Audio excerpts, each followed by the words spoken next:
Hello. I was shading out. Good. Well, it's another Saturday night of Shadow Whispers in tonight. And tonight we have, and everybody knows him, is Christopher from Ghost Squad Scotland and Bald and Bonkers. Everyone say hi to Chris. Say hi to Chris.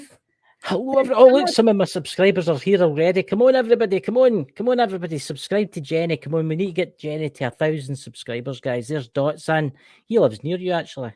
Dots, he does. He lives out the road. Oh, there he's there. There's the man himself. There he is. There. Mr. Dakota. Mr. Dakota. Good evening. Good afternoon. Good evening. So thank you for joining me tonight for the first time on Shadow Whispers. You're going to have fun. Well, it's a serious topic that we're talking about. Serious topic. I spoke to this guy before, Rick McIntyre, and he works in the Lizzie Borden house as well. And I know I've spoken to him before, and a lot of things that I found out which I didn't know about, completely didn't know about the neighbours and so on. But I'm going to let Rick tell you about that. Facebook user. Hi, Jenny and Christopher. Who's Facebook user? Who are you, Facebook user? We can't see your name. There's usually a wee link. It's Pamela. Hi, Pamela. You got the beginning. You got the beginning of it. Hey, Dakota. So I'm going to bring Rick in and let's have a show tonight. Hi, Rick. Hello. How are you? I'm doing okay. Good. Oh, my goodness. How was your day? I had a very lazy day. It's my day off between working at the house and a play that I'm in that's premiering next week.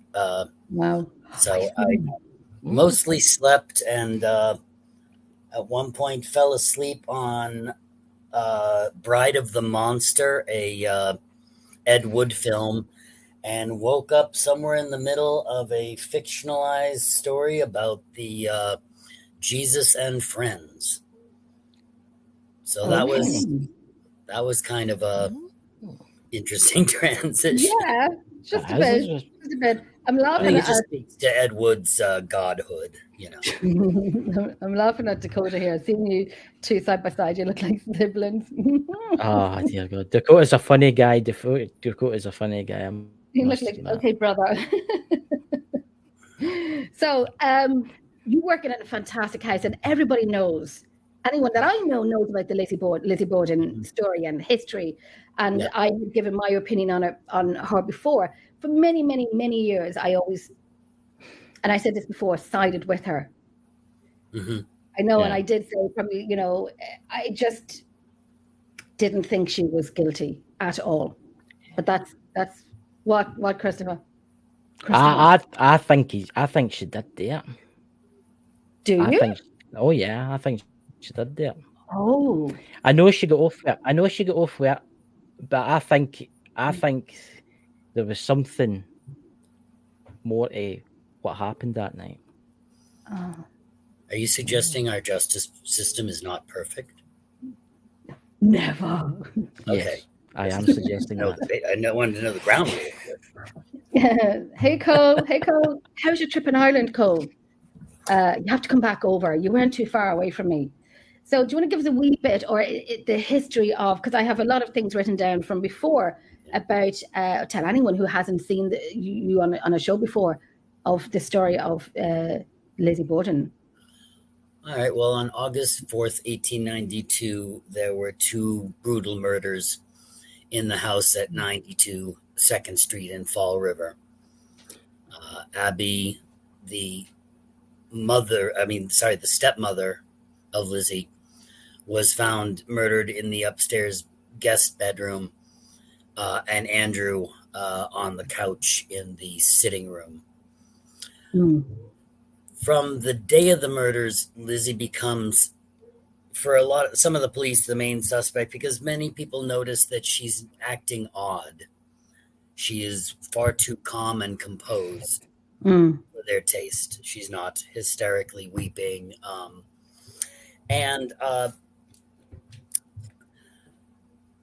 So anyway, it's also believed that Lizzie was the only one alone in the house at the time of the two murders. This is based on the fact that we know after Andrew's murder, nobody leaves the front or side house because they would have been seen on the busy street. And a neighbor had testified that she had a view of the Borden's backyard while she was, I believe, cooking in her kitchen, and that nobody left by their backyard between about, well, she was watching it from 11:15 to 11:15. It should be noted that when the police went to her kitchen, they realized from where she was standing, she could not have seen the backyard during that time, not fully, at least. But so they come up with the idea, and this is popularized in at least one movie where Lizzie does the murders herself and avoids detection later by stripping naked before each murder, committing it, and then washing and redressing herself. The window of opportunity for each of these murders is somewhere around 12 to 14 minutes, roughly speaking. So the idea that you could do all that and then redress yourself in Victorian clothing is a little hard to believe. But that doesn't mean Lizzie couldn't have done it. It means that, she was, she might have had somebody helping her. So anyway, by Saturday, Lizzie is judged to be the main suspect because of that, what I mentioned earlier. And also something she had said to the assistant chief of police when he asked if she knew if anyone who might want to hurt her mother or father. And she famously replies, "Don't call her my mother. She's my stepmother. My real mother died when I was young."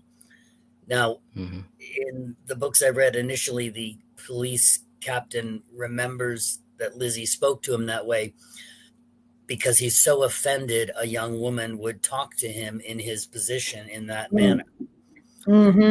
But when the story of the dress burning Sunday morning comes out, all that is kind of added together, and that's how Lizzie becomes officially the main suspect as of Saturday, but they didn't tell her.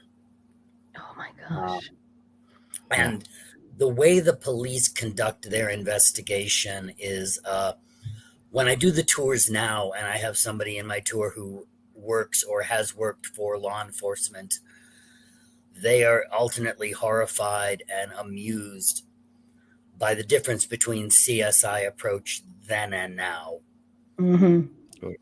We can mention that the family is allowed to stay in the house Thursday night, well, the remaining family all together, and the police only question them to a certain extent on Friday because it would be, rude and just not done that you would harass such a prominent family soon after such an event.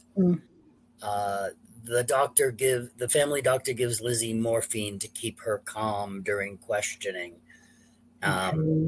So then the police don't search the house for 2 days because searching the rooms of unmarried Victorian women while they were present would have been awkward for everybody. There's all these other things that the police do. Oh, and Thursday night, the maid leaves the house at about 7 p.m. with a bundle under one arm. Because nobody in the house is under suspicion, the police let her go without searching her. That's crazy. And she comes back an hour later without the bundle. So, wow, that's just madness. And even though, even to hear it again, you have to hear it. You have to hear it again to kind of let it sink in even more. There are so many WTF moments in this story. Absolutely. And the beauty that's kept it alive as a locked room murder mystery is so many of the details could be completely innocent or completely not, depending how you want to view it. The older sister, who wasn't known for leaving the house very often, is gone for 2 weeks leading up to the murder. It's just, it's odd. And it could be completely explained away, or it could be, it could be viewed as, well, anyone who organizes something like that would want to be out of town for plausible deniability. Yeah. And over the years, the theory I've come up with, and this is as circumstantial as anyone else's, I think Emma arranged and planned it. I think she got the uncle to commit the murders, because swinging a hatchet 18 to 19 times, which is how many times Abby is hit, a 3 to 5 pound hatchet gets really heavy after a few swings. I've done some promotional videos where I was Uncle John and I only swung the hatchet like 3 or 4 times, and all the weight's at the end, and it's heavy. You'd need to be, have a lot of upper body strength or be an ex-butcher like the uncle was. Yeah, I agree with you. I definitely think there was more people involved. Oh, in the cover-up, really definitely. Do. Oh yeah, I agree with you 100%. There is the doctor. The doctor is all over this story. Besides giving Lizzie the morphine, he's the one that helps back up Uncle John's alibi that morning by testifying that they ran into each other when John was on his way back to the house around 11:25 that morning. Then he is in the kitchen when an officer enters. This is the day of the murders. And Dr. Bowen is reading a note. When he's asked if he's found a clue, the doctor explains it away as it's nothing. It's from his daughter about an upcoming visit. And he walks over to the stove and puts the note in. Before it's consumed in the flames, the officer will say that he was sure that he saw the name Emma on the note. Oh, dear. I have read in at least 1 or 2 accounts that it was rumored that Dr. Bowen had a crush on Lizzie. And there were rumors about the two of them because on a few weekends when his wife had been out of town, he had accompanied Lizzie to church on Sunday morning. So I know, get a room, right? But that was we can't hear you. Oh no, sorry. That's me and my bloody microphone. I was here talking and answering, and oh my gosh. Okay. This microphone drives me crazy. Sorry, I'm back. Yeah. I'm back. It always happens. So the doctor's all over that. Do you think part of it why they blamed Lizzie was because she was a tall, broad woman, that she would have had the strength to do it? Actually, Lizzie was 5'5" and 135 pounds. The reason she's described as tall and broad-shouldered in some accounts revolves around a Victorian, really scientific belief at the time that a young feminine, a petite feminine woman raised in a house of Christian values and the advantages of wealth would be fundamentally incapable of summoning the savagery needed for these murders. You just don't have it in you, you delicate flowers. Aye. No. Women always like that part of the tour. Yes, we. And here I am laughing, like, yes, we do. Oh, yeah. But crazy. One of the things. So it's not just not slurring. It's not just making fun of Lizzie or casting her in a bad light by describe her in these terms. There was some brief discussion over, if you look at Lizzie, she has a kind of square jaw. There was a brief discussion over whether that indicated a level of masculinity that might just, tip the balance.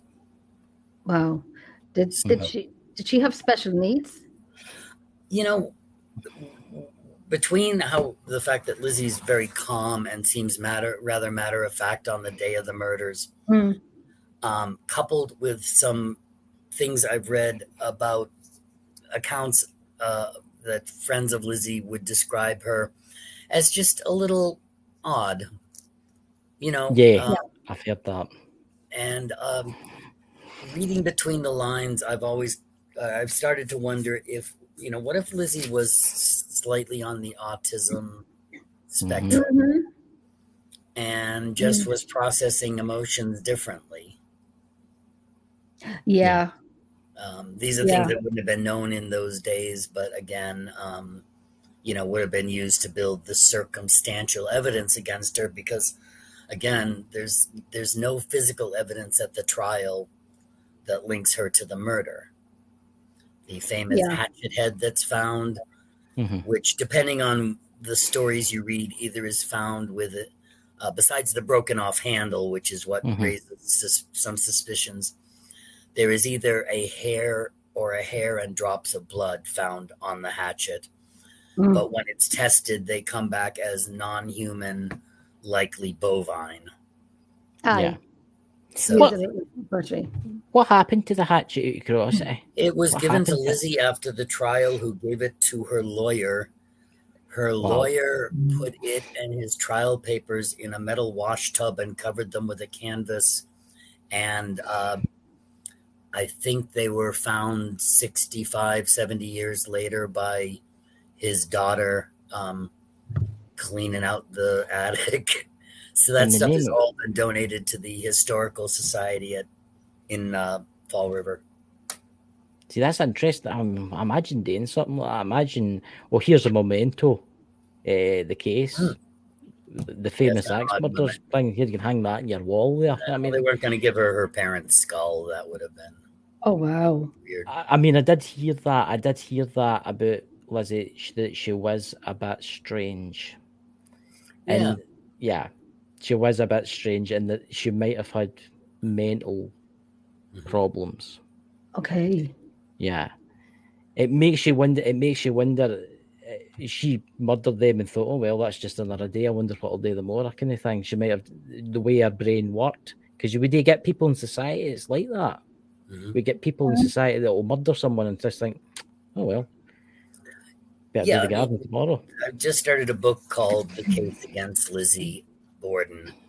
And it's by somebody who very much believes Lizzie was guilty and builds his case that way. The reason I like the book by Kara Robertson, Kara Robertson. Hold on a second. It's the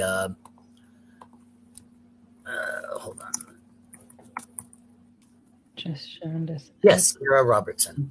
The Trial of Kara Robertson is a very well-researched book and doesn't start off with the agenda of she's guilty and here's why, or she's innocent and here's why.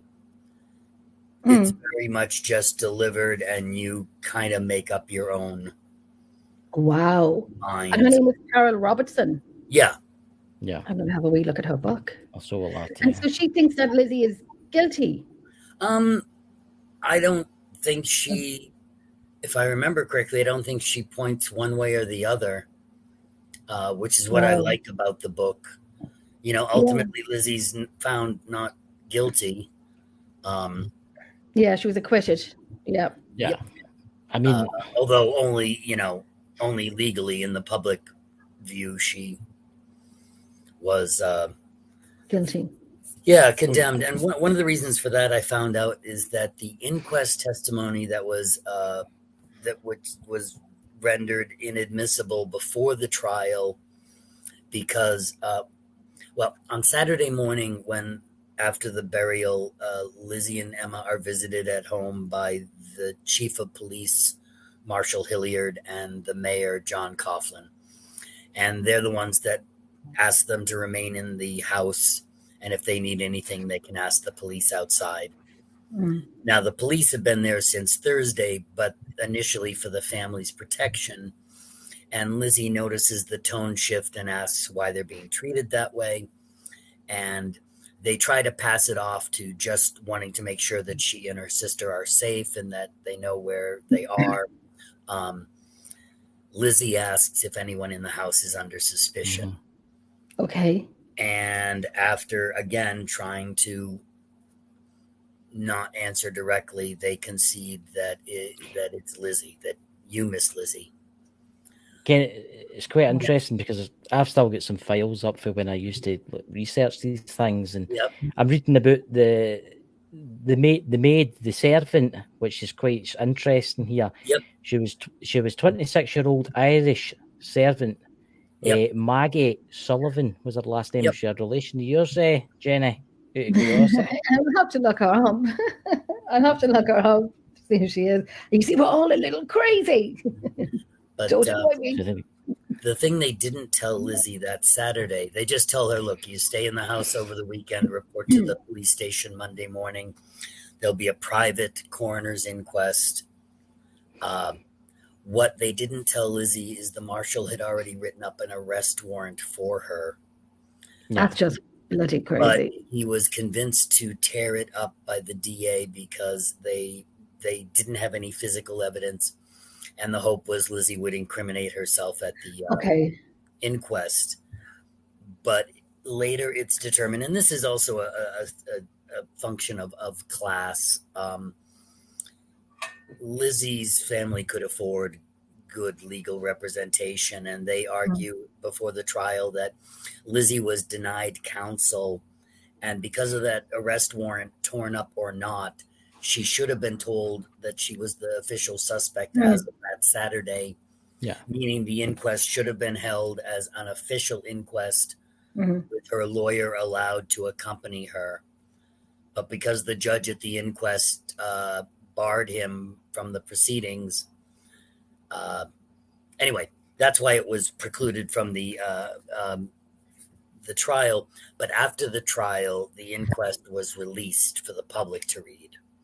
And that's a good part of why they turned against Lizzie. But also, you know, there were people, half of Fall River thought she was guilty and would just get away with it because of her money.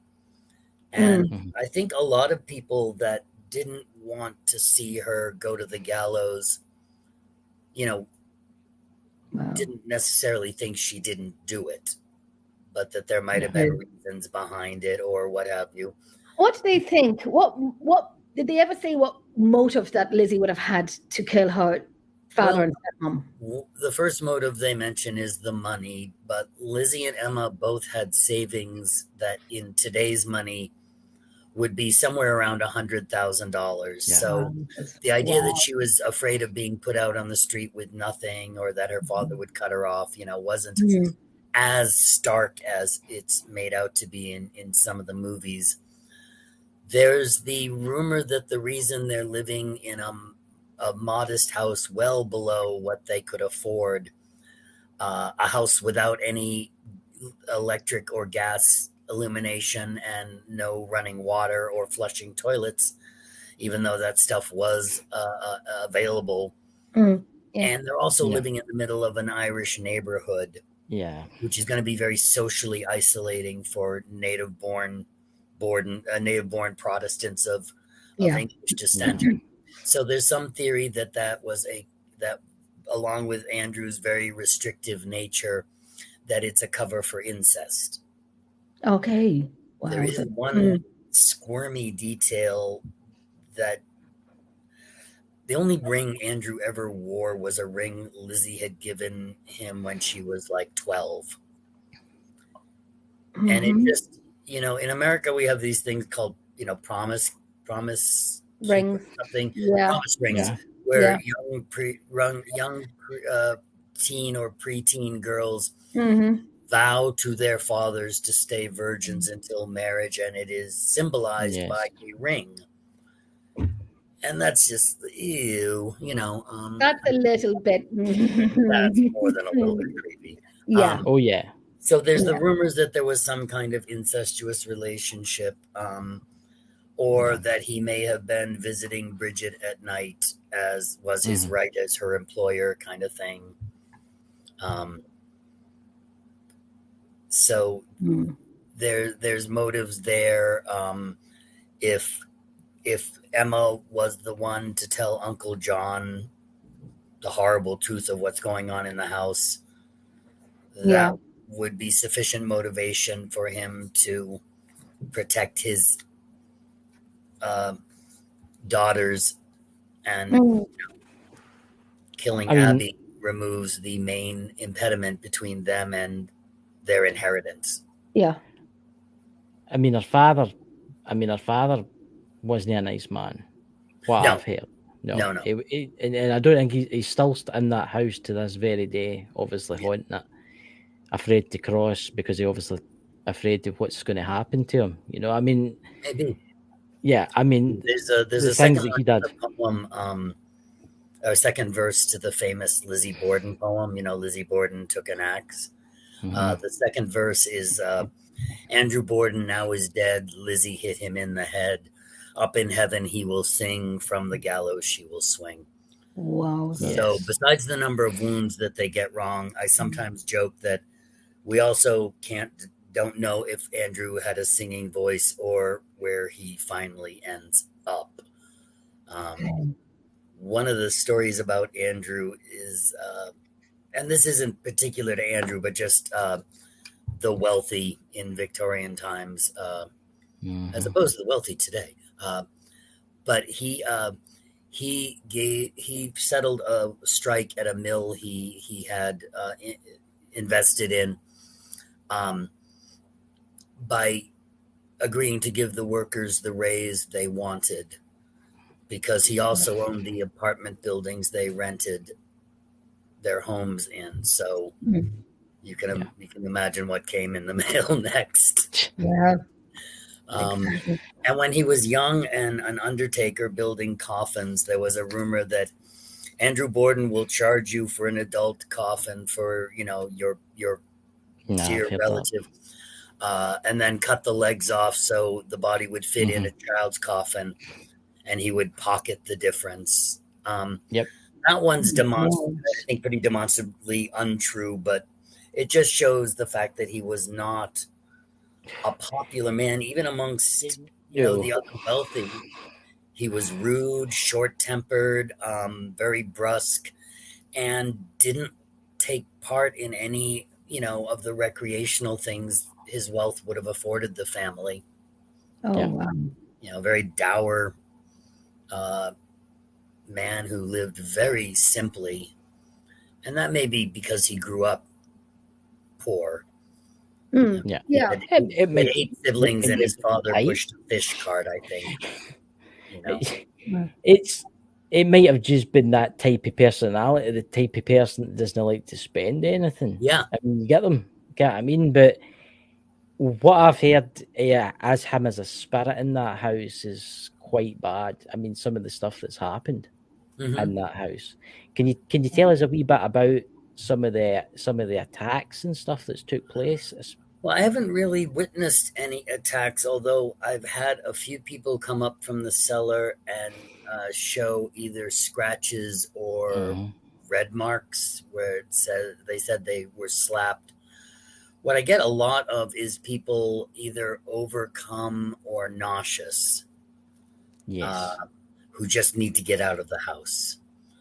Other people who are just, one woman, God, she rented Bridget's room for 3 days. May have been 4 nights. Left after the first night because the atmosphere was so oppressive and sad. Oh my gosh. My experiences in the house have been, well, they've kind of grown over time. Initially, most of it was just footsteps I'd hear on another floor or voices in another room at, both at times where I knew I was alone in the house. But over the last few months, there's been a little bit more. Well, let's see. There was one incident where I was early in the morning. I was looking for housekeeping. And once before, I had gone into the basement because I thought I heard voices down there, only to find it empty. So this time I called down, "Is anyone down there?" And I heard a yes. And I went down and nobody was in the basement. How did you feel when you went down and there was nobody there? That one got my attention. Not that I take the other ones for granted. Yeah. It's always neat when it happens. I want to go over so bad. And I know I said before that I'd love to go. That's a mission now of mine. And I know I said it before. And I find that, I mean, like I always, people who know me know I don't like to fly, but I would fly. Yeah. I would definitely fly. I know. We'll give you something, you'll wake up there. Well, you know, Kate Bush doesn't like to fly either. So maybe you could convince her to just come over with you. And yeah.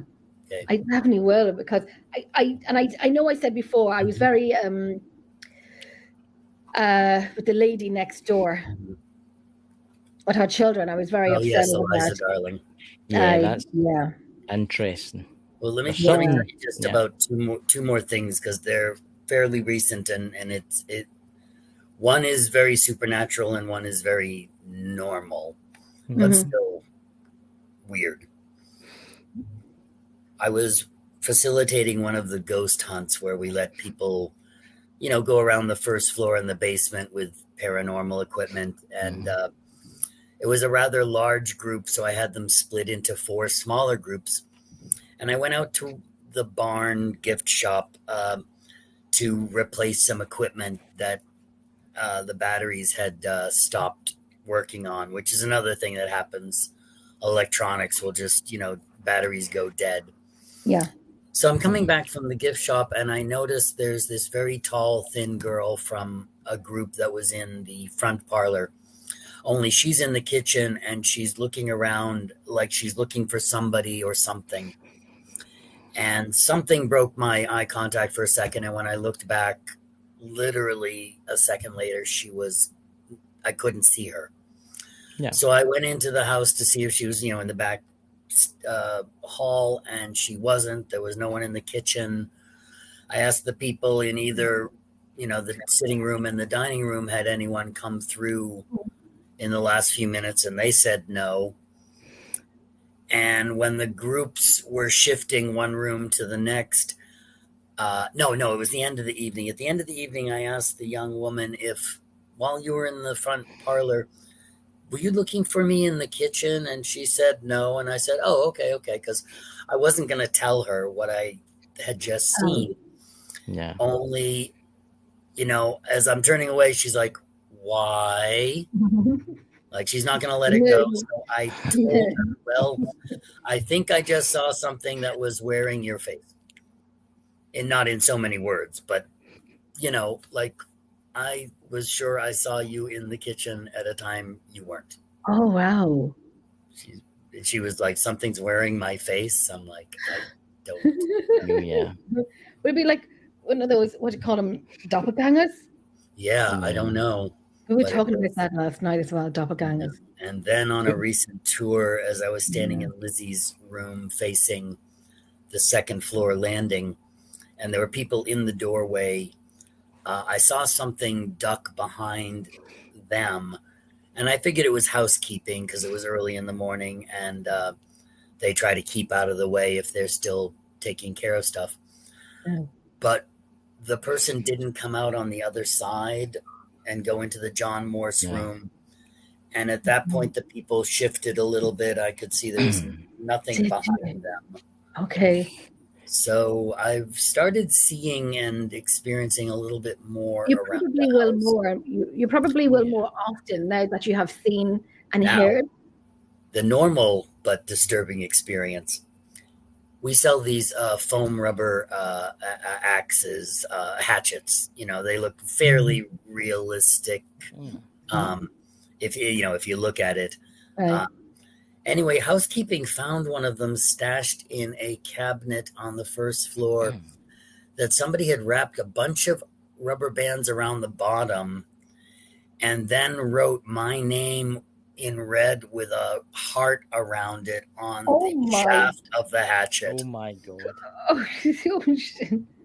And a phone number.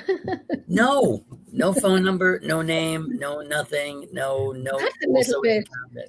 And nobody would have played a prank on you to do something like that. I asked everyone else, like, come on, did you do? They're like, no, swear to God, we found this. Well, I tell you now, that's a little bit. How long ago was that? Was that recent or? It was yesterday. The law, kidding me? When are you back to work? Yeah, well, somebody suggested it might be a magic spell because the rubber bands might be binding Binding. me to something. I'm Yeah. like, you know what also works magic? Using your words. I If know. you've got a crush on me, hey, I'd like to think I was approachable. All I'm going to Oh say my- is this: don't fall asleep in the settee. Yeah. It's frightening. No, You'll wake up to this tapping on the side of your head. Oh, it's funny. Some people who come for the tours, they'll be like, "You mean people sleep in these rooms?" I would. I'm like cold turkey. I need an investigation, and we are going out pretty soon in the next 2 weeks. But I know I have to arrange it even for a group of people to go over. How many rooms in it that can be booked out? There are 6 units. 2 of them are suites with 2 bedrooms each. Oh, nice. Okay. Ultimately, you can get like if you want us, we have some folding cots, and we also have some like metal and canvas like camping cots. Yeah. Which we've had to drag out. We had a bridal a bachelorette party once, and they had upwards of 20 something people. I know, right? Oh yeah, bachelorette parties. I helped a guy propose to his girlfriend in the room that Abby was killed in. That's a little thick. I'm telling you now. Well, you know what? Oh dear. They were this very sweet couple. He wasn't springing it on her like they knew they were at that part of it. Because that was my first question when the manager said, "Hey, it's going to be a little something special on your 3:30 tour." And I said, "How solid a couple are they? Because if she says no, that's going to be a very awkward second half of the tour." Yeah, I know. But they were really, they were into it, and she was, half expecting it, although she was surprised. But we set it up first by having him lay on the couch in the living room and be Andrew. Really? Roadway?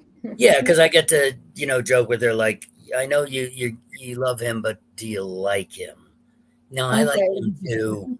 He's my best friend. I'm like, okay, then we could trust you with a more realistic Hatchet here. Really? And then when we got up to the guest room, I had her pretend to be Abby and say, face me now and close your eyes. I'm going to set the scene, and I'm describing everything. Meanwhile, her boyfriend's taking off his sweatshirt. He's got a suit and tie underneath. Well, shirt and tie, and his friend who is carrying a backpack pulls out the suit coat and the ring. And so he's on his one, and then I tell her, okay, open your eyes, turn around and meet your doom, and she turns around and he's on one knee, and it was a lovely, weird moment. She's probably in the tool shed as we speak, sharpening her axe. Yeah, there was actually a newspaper article about it. Couple gets engaged at Lizzie Borden house. That movie, I Married an Axe Murderer. Yeah, well, yeah, I did see it. I guess they had tried to find someplace in Salem and also the Conjuring house, both of which were not available for different reasons. And then they were like, "Wait a minute, what about the Lizzie Borden house?" So I'd like to organize a group, as they say, third haunted place is the charm. Let's go. That's it. I want to organize a group of people to go over. And book it out between a group of us and book it out. So I will be in contact with you to get prices and dates and whatnot. Can you sleep in Mr. Borden's room at CrossFit? I bet it's a comfy bed. Yeah. You can sleep in the room that he and Abby slept in. You can sleep in Lizzie's, in Emma's, in the room Bridget was killed in. On the 3rd floor, there's the room Abby was killed in. On the 3rd floor, there's Bridget's room. And then the famous, it's the Knowlton room, but it's known as the children's room because of the toy chest in it. And the toys are this little thing you do if you stay overnight. If you leave a toy or read one of the books aloud before you go to bed, you're less likely to be disturbed in the middle of the night by the site. What we've had described in the guest books, the common elements are the sound of children giggling, little footsteps running around, the sound of somebody playing with the door latch, and occasionally tugging on toes. That's why you always put your feet underneath the blankets and never. Yeah, I guess that's where you get that one. Keep my socks on. Something pulled on my toe in the middle of the night. And also on the second floor, if you ever rent one of those rooms, you leave a few coins as rent to Andrew, and that's your ghost insurance on the second floor. So how many, if we were to rent it out for, say, a few nights, for a weekend or something like that, how many people would it take so I can organize a group of people? Each bed will sleep 2 people, 2 adults, as long as they're not, giants.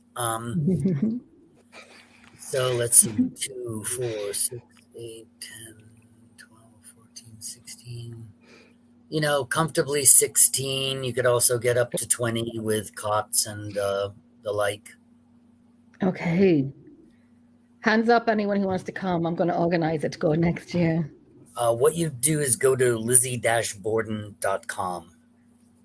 And they have the price ranges in there. There's a price for renting out the whole house. That's what I want to do, is rent the whole house out. You want to rent out the whole house and not have the night events go on, or rent those out for your party alone. I'd like to rent it out just for our party and just for ourselves. Yeah, that way you can take the group on, or if I was your guide, which would... Yeah, you can come and meet us, We'd first do about a mile walk through Fall River and talk about its history and some ghost stories, some Borden stuff, some references to poetry and to rock and roll. Yeah. Oh, I love. And then then there's the giving people paranormal investigation devices and seeing what can. Again, anything, cameras or like recorders and so on. We'd have everything like that with us. I think I'm going to organize it together. Let's get a group of people. Who wants to come? Anybody in the chat? There's people in the chat there that'll go. I know Drew's going to come as well. Drew is going to come as well. I know Liz and Niall, they're on my team as well. So we just get a group of people that I like, people that we know. Yeah. That will, and not people that we don't know, but people that we know that will come. Can you spend the night if you wanted in the cellar? We used to have a bed down there, but then the city got upset because the original licensing for the house was only 4 beds on the 2nd and 3rd floor. And there's a whole lot of other things that blah, blah, blah, blah, blah, red tape. Finally, we decided it wasn't worth it. That room's been converted to a more, comfortable sitting room. This would be the room that in the Borden's time stored firewood. Although the previous owners, and this just is another little thing about the house, the previous owners had a Ouija board that they used to leave downstairs for the guests to, play around with. I'm sure everyone was properly trained and not just. Anyway, the story with that board is it was stolen by one of their overnight guests and returned weeks later anonymously with a note attached that said, "Make it stop." Yeah. So it's actually in the contract you sign that Ouija boards are not allowed in the house. Absolutely not. Yeah, I wouldn't have it. Sometimes people ask me why, and I ask them, "Can you name me a movie with a Ouija board in it that ends well?" Yeah, I know. Like, oh, good point, man. I seen a video. I don't know if it's a pretend video or not, where they were in an apartment and it was supposed to be real, where I think it's somebody was downstairs, with you can turn the whole building lights on and off, and so you can hear some teenagers upstairs doing the Ouija board. So I don't know what they were asking, but you can all of a sudden when he turned the lights off, you can hear the group of girls screaming You turn the light back on again. Priceless. I would do something like that. Well, some friends of mine in Boulder once used a Ouija board. Their intention was to try and contact the ghost of Beethoven because one of them was a music student, and her paper was on the likely musical direction Beethoven would have taken had he lived longer. Okay. So what they told me was, at first they sit down, they've all got their hands on the planchette, and she said, swear to God, it starts heating up and vibrating, and then it starts pulling all of their hands around the board. WHAT. See, they forgot that Beethoven was deaf. Oh, yes, I know. Yeah, I know. Yeah. Oh, God.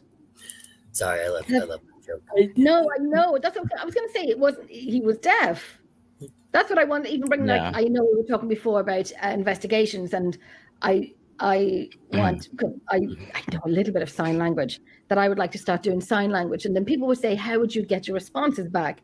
But there'll be, what we do is put lights in front of us and like a yes, no boxes. Yeah, yes, no boxes. Yeah. I watched Green one point, woman just, you've heard the term ghost whisperer. This woman she's a professional paranormal investigator. I wish I'd gotten her card. She's kind of below the radar. She doesn't do a YouTube channel.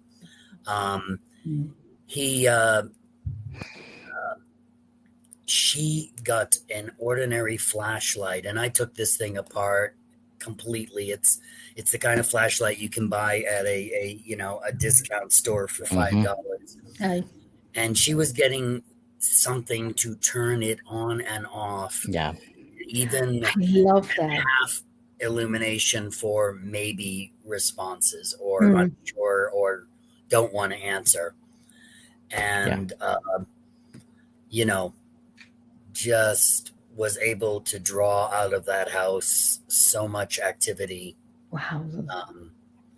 Actually, it's because of her saying that when the children aren't playing around the third floor, she believes they hide out near the old laundry basin in the cellar, and that they're shy and would appreciate if I just said good morning when I come in. Yeah. So, the same way that when I go in the house every morning, I say good morning, ghosts. But think that totally? Do you think there's something darker there? Do you something? With a Ouija board left in the basement, and with no supervision, saying remember to close every door that you open. Yes. I don't think I've started emphasizing that a little bit more when I run ghost hunts at the end of the night. Hey, whatever has been invited in, thank you. You are invited to leave now. You are released. You can go. Trails, whatever. Because on one ghost hunt, there were 5 of us in the sitting room, and we all heard something. And I wasn't going to say anything, but one of the women said, "Did you just hear, fuck you, Rick?" And they're all like, "Yeah, that's what I heard. Yeah. Is there a Rick story? Who's Rick?" And I'm like, See, I've heard that Mr. Borden doesn't like women. I've heard he treats men with different. He treats them with a wee bit more respect because we're men. Here's one story I have about him. On a tour, a woman asked me who the elderly man was, and and I'm like, other than me, there's one other tour guide who you could describe that way. But he wasn't working that day. And I said, I'm not sure who you're talking about. She said, well, when we were coming out of the Borden's bedroom, going to the 3rd floor, this man sort of cut in front of me going down the back stairs. And he just gave me this weird look. Like, what are you doing here? And I was like, oh, maybe that's one of the other guests. I'm sorry somebody was rude to you. I don't know what to say. We get down to the first floor later, and she's like, "That's the guy," and I'm like, "That's Andrew Borden." She said, "That's the guy I saw." Oh, so, see, he gave her this look like, "Yeah, what are you doing here?" See, that's when we go over, and I would be that bloody stupid person that I'd say, "Come on!" I'd be like punching the air. Come on, yeah, that's right. Come on! I'd be that arsehole, the big Irish as well. And I know they weren't treated nice when they were there. No. Anti-Irish prejudice at the time. There were still signs on the finer restaurants of, no Irish, no dogs or Irish allowed. Yeah. And now they claim that half of Boston is Irish. In fact, Bridget was briefly arrested because she was also in the in and around the house, but the Fall River police received a lot of letters from around the country that went along the lines of, "Dear sirs, I have kept up with all of the news accounts, and I believe it's obvious who the perpetrator is. Arrest the maid. You know how the Irish are, etc., etc." But Bridget has an alibi for each murder, so she was quickly released. But it was said that she had wanted to leave the Borden's employ and return to Ireland, but that Andrew withheld enough of her wages that she wasn't able to do that. And that, that kind of fits with him. And so I'm going to bring a lot of Irish over with me. Yeah. Too. Every time I tell the story, I explain to people, any self-loathing you hear in my humor, that's because I'm Irish, Well, listen, we're the best. I'm going to say, and the Scottish are the best too. Yes. Well, we are. We're united in our distaste of English, and that's what keeps us. Well, that's it. The Irish and the Scottish. And what the hell? Let's invite the Welsh over as well. Oh, we love the Welsh too. Oh yes. The thing we used to play when we were younger, it was like elastics. We used to call them. We used to say England, Ireland, Scotland, Wales. Yeah. Inside, outside, donkey's tails. No. I can't believe I remember that. The brain's not going that foggy just yet. What can you tell us? Sorry, when you go, Jenna. No, go. No, I'm just looking at this. I was going to actually ask about the two kids that were drowned. What is your opinion on what actually happened there? With the two kids? Yeah, that were drowned. Yeah, in the well. Oh, yeah. They were drowned in the house next door. This occurs in 1848. Lizzie's great-uncle, Lodwick, lived next door, the yellow house next to the house presently. And his wife went mad. Today, the main theory is that she had extreme postpartum depression and learned that she had the children within 3 calendar years. Yes. So that would account for the depression. Yeah. But one day she took the children into the basement of the house next door, pushes them into the cistern to drown them before taking her own life. Now, this is used by the prosecution when they offer the defense a not guilty by reason of insanity plea deal based on the idea that there's madness in the Borden bloodline. But that theory falls apart because Eliza Darling was only married to a Borden. And Maria Borden, the oldest of the children and the only one to survive the drowning attempt, still lived in Fall River and provided some character witness of, she wasn't mad. Her children were fine. The madness started and ended with Eliza Darling. Yeah. Wow. And the defense turns it down because they were pretty sure they had a rather good case. Like I said, there's no physical evidence that was at the trial. Just did I take it the house still exists where they were drowned? Yes. Does that have any activity whatsoever? I've heard from people who've gone into the basement that it's just it's a pit down there was what I heard. So I don't know if it'll ever be restored to where it could be shown as an exhibit or even photos. Yeah. Which is unfortunate, but I would like to take some equipment. Oh, yeah. Sorry, Chris? I'd like to take some equipment into that to see if what could be detected, because it makes you wonder if there's maybe some connection through the land.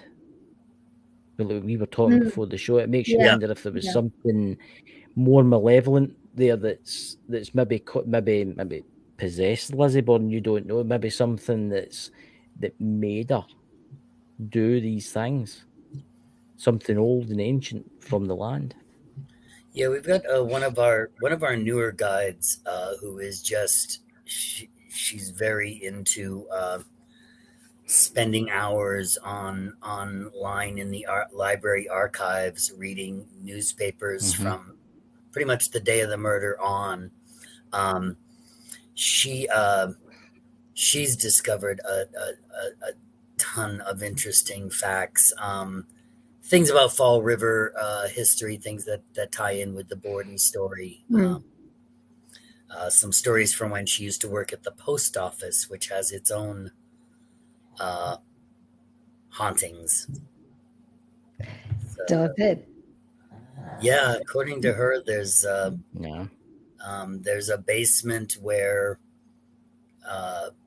there's a couple of the managers of the post office refuse to go down there, and they'll take it to the union. Like, they will not, even though it's part of their job description, like before you close up, go down and check every door. And they're like, we're not going in the basement. In the basement, there's a red door. Okay. And Karen was telling me that nobody knows what's behind the red door. It's never opened. The keys are only in the possession of, I guess, the postmaster. And one of them, or a manager, was retiring. And he said the only thing he wanted for his retirement party was to see what was behind the red door. Did he ever get to see what's behind the red door? Yes. And apparently beyond the red door, there's some stairs that go down, and you end up on dirt. And then at some point, there's what's left of the Quickashawn River, which was buried underground when they built Fall River over it. But it's still down there. She said the room was so uncomfortable, nobody could stay in it for more than a few minutes, because she said it literally feels like it is the portal to someplace else. See, that's rivers contain a lot of rivers contain a lot of energy. Yeah. And so she's just been a delight. We've been rewriting the walking tour for the Borden house, because as we read more, we learn more. We learn some things that we thought were true previously are not, or we learn more Borden connections with the city. So historical research has become a minor hobby of mine, and when we're done with this, we're going to try and research the years between, I think it's 1912 when Lizzie finally sells the house. Sisters hold on to it for about 20 years after the murders as a rental property. Families lived in it after that, didn't they? And that's what we want to do. We want to research from between like 1912 and when it became a museum in the 90s, to see if there was much paranormal activity during that time. A lot of accounts I read about paranormal activity in old buildings start or really spike around the time of renovations and repairs. Yeah. That's actually quite an interesting. Fall River on a ley line. That would be interesting to research. Wouldn't it? Do you ever stand? Did you ever stand in the middle of a ley line, two crossing ley lines? Stand in the middle of them. I remember being in Charleville Castle, And there's one particular room where there's two ley lines crossing each other, and you stand in the center, and you close your eyes for a second, and I know you kind of lose your balance a wee bit. And I'm in the paranormal field for many, many, many years, and it takes a lot for me to get what I have and get my evidence and get proof for myself, not for everyone, but for myself. So I'm kind of like, I'll try everything and anything. So I stood in the middle of the floor, and you could literally, I don't know if it's because if I was tired or whatever, but you feel yourself being pulled. And I'd kind of have to do it a million times when I'm not really, really tired to feel that pull, if that makes sense. Yeah. So the two of them crossing. So I am interested in the ley lines, definitely.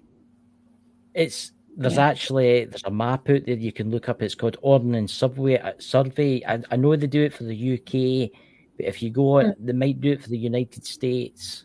If you look online, it'll tell you Ordnance Survey of the particular area. Will give you the where the river runs, and it will also give you ley lines, and it'll tell you exactly where they are. Yeah, because they usually do that before they build stuff. Ley line future reference. Yeah, I must look that up where I live, especially living beside the Boyne River. Look that up. And I know this is off topic and not paranormal, but I'd like to give a shout out to Fall River because it was the home of Joe Raposo. And while many people do not remember his name, they will always remember his work as he wrote that classic, and classic starts with C. He wrote C is for Cookie. Yeah. From the Sesame Street show. Oh, no. C is for Cookie because Cookie starts with C. Yeah, that's Fall River, baby. My daughter's nickname is Cookie. Yeah. Yeah, she will still call her Cookie sometimes. So. Wow. I know you can talk about anything on this. It doesn't have to be paranormal. You can talk about but I just anything, everything. There's another thing that I wanted to talk about, and I don't know much about this at all. It's the Mothman. All right. I don't know much about him. I went into my story as explaining how Uncle John gets away with it after the second murder. Uncle John goes into the basement where he changes clothes, washes off, goes out the back door. The Borden's back fence was about 5 feet high, and he vaults or climbs over that. Beyond the property, behind the Bordens, there was a pear orchard. When he's in the pear orchard, Mothman swoops down, picks him up, flies off, leaves him elsewhere. I just had to work Mothman in there. Oh my God! Now look at me, bloody believing, because that's that is the curse of the tour guide voice. That my nickname when I was younger was Gullible. I know it's a really bad nickname. No, look at the correct name.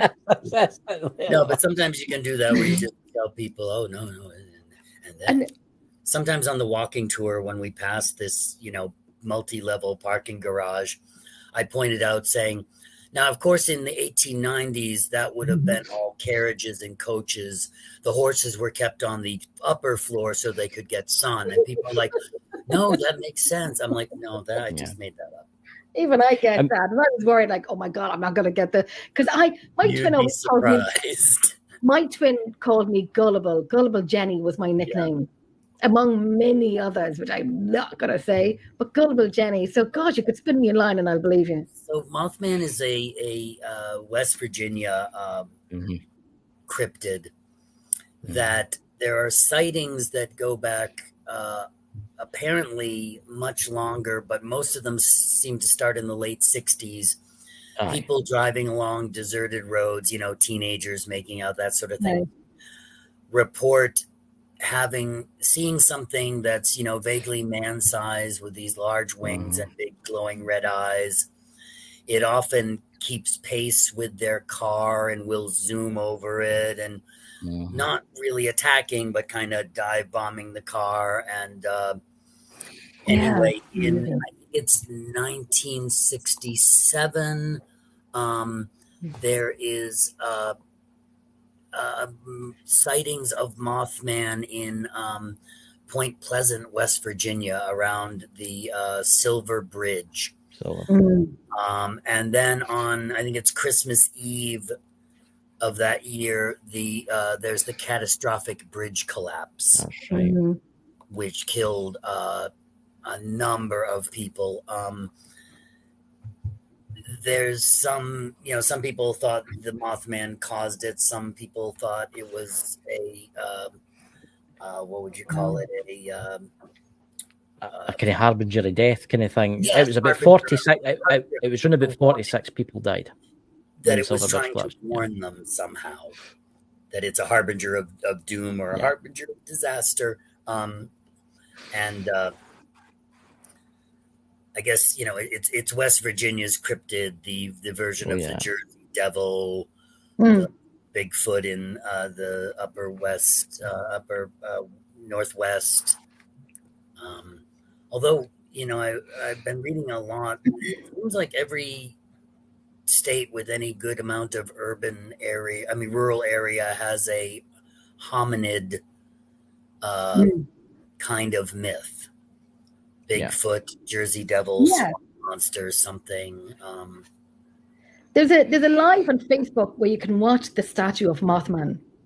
Yeah, I know. I've seen. I have watched it. I've watched it. And I watched it. They apparently the artist got his own idea about what it should look like, and he delivers basically a superhero looking muscular guy with these ragged wings. And I watched the movie. That's the only thing I seen was the movie, and I enjoyed it. I loved it. Yeah. The book that it was based on, the Mothman Prophecies, I read, and I really enjoyed the first half because he goes all into the incident and the myth of Mothman and historical links and how it's tied to an area that historically the Native American tribes in the area wouldn't go to. Yes. It was a bad area. You didn't hunt or fish there. And where was I going with this? Just he's fascinating to me, and I don't know. There's part of me that wants to discover these things. There's part of me that just wants to live in a world where weird things exist. Yeah. And we don't, try to prove or disprove them. I've heard some really strange things about the Mothman. I've also heard maybe he's no moth-like creature. Maybe I kind of has got to go quite far out there. But what happens if it was like an angel type creature trying to warn that there was an oncoming disaster? Because it's not just the Silver Bridge it's happened to. There's been places all over the world where a creature like that has been seen. But then you wonder to yourself, is that maybe a legend playing a part, the internet playing a part? People are just saying that and adding it on. See, this is what you don't know. You have to look at physical sightings or something like that. But I know people that have talked out there, but maybe it was the harbinger of death. Maybe it was death itself. Yeah. Maybe it was an angel of some kind, and it was maybe giving out that warning of death and destruction. The second half of the Mothman Prophecies book goes into the confluence of UFO sightings and sightings of things like Mothman and Bigfoot. That maybe they are associated or are the things from these crafts, or Mothman has been spotted in other parts of the so that backs up the harbinger of disaster. And they have a Mothman festival every year, and it's happening. I know. I've got to get down there some year. I want to go to the Mothman. It's actually soon. The Mothman thing. It's actually a couple of months. There's a great thing on YouTube. Somebody did a parody of the song YMCA with Mothman. Oh, really? You gotta look that up. No, that's a lot of fun. If we all come to the Lizzie Borden house, we need to do the parody of the YMCA. Yeah, there we go. You can dress up as a Christian. The problem with the problem to finish that thought about the book. The problem is he spends the second half of the book mostly talking about how either he or people he's interviewed are visited by strange men in black kind of people who act weird and looked at a pen as if he'd never seen it before kind of things. It's all men in black, UFOs. Yeah. And that's why I didn't end up finishing the book, because I wanted to hear about Mothman and the myths and more cryptids. And I get the UFO connection, but also, it just seemed to be a little bit more about the writer's travails, and not about Mothman.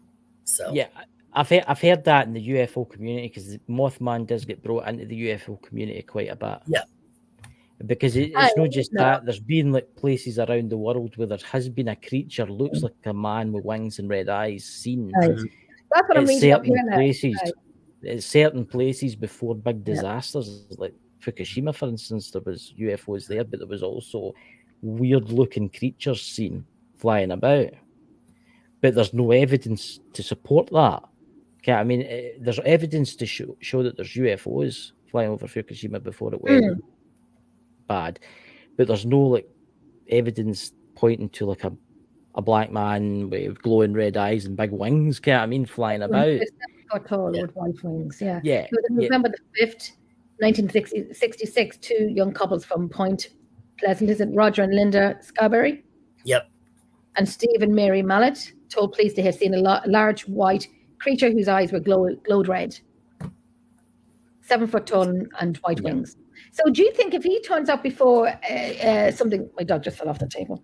Do you think if he turns up before a catastrophe happens, that he's warned? Well, obviously he's warning people. So he's a good person. Is he? If that's true. He would have shown up before my first wedding. He let me down. Mothman, wherever you are, buddy. Oh, Lord. No, I know all about that. Oh, since we're Facebook friends now, Jen, if you go into my photos, there's a photo in there of me in my Halloween costume as Victorian Mothman. Oh, I'm going in to look for it now. I'll need to send you a friend request so I can see that. Oh, please do. Please do. I'll put it up here for you. My experience with paranormal investigation is I'm very much a neophyte. I'm still a little bewildered by the settings on REM pods, for instance. I've tried. I'm starting to invest in better equipment. I've tried a number of apps that are like spirit boxes. Some of the, one of them was, oh god, I was it Necrophonic? No, this one. When you got close to what said was a electromagnetic hotspot, it would pop up with like a little cutout of, I think it looked like Samara from The Ring. Yes. Like, oh come on! I'll say this: some of the simple things are the best, like cat balls. Those flashy cat balls. Drew's Banded Paranormal. She uses them. I've got some. Jenny's got her cat balls. Lulu's got her cat balls. They are fantastic. Do you know what I use sometimes? And it's really handy as a fidget spinner. Okay. And you just sit it on the table and you get the spirits to move it. Good recorder for EVPs. Yeah, I got one of them. I need to buy one of them. I'm going to do audio work after this. I love EVPs. Is my beginning and end, and Louise on with Emerald Isle, she does video and audio. She's very good at the videos. She's a great eye, and we would both do the audio. Audio would be my first. Love it. We have a woman at the Borden house named Ashley who she has great luck with the Ghost Tube. I know it. Yeah, Box app. I mean, there's something there that.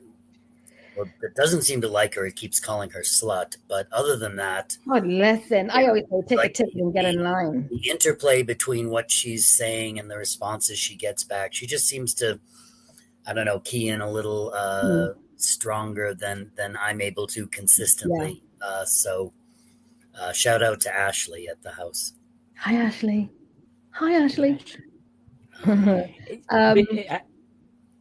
Sorry, just Reverend Wild Bill is saying, I have a digital and analog recorder. Sometimes one will pick up things, the other won't. And that's a great experiment to have two recorders but not even experiment, always have two recorders in the one room. And no matter how many rooms you do, have two recorders in it. Just so I know and understand correctly, analog recorders, is that like a tape deck?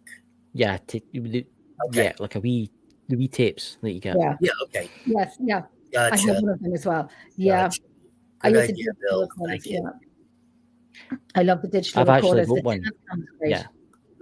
I've actually got one, and I need to get new tapes for it because I can't use it now until I get tapes. I was going to get them on eBay, but obviously because it's my tape, it's got to record differently. Yeah, like a digital voice recorder. Yeah, see, I can't wait to try it out. I don't think you can download them. No, you have to. What you need to do is once you've say you've captured something on it, you can actually buy a an adapter that plugs into your laptop.